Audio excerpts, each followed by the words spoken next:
নমস্কার বন্ধুরা, দেখুন জ্যৈষ্ঠ মাসে আম, কলা, চিড়া, মুড়ি দিয়া দই, টক দই দিয়ে খেতে খুব মজা লাগে।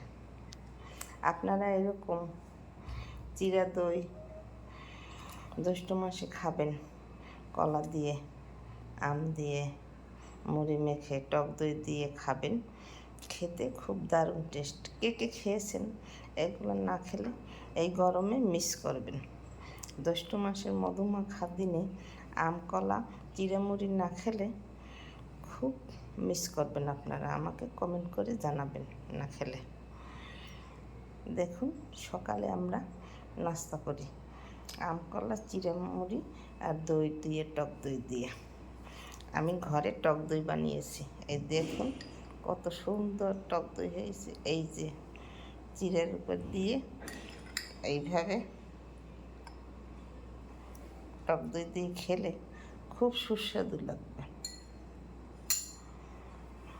আমার চ্যানেলটিকে সাবস্ক্রাইব করে, লাইক, কমেন্ট, শেয়ার করে পাশে থাকবেন। ধন্যবাদ।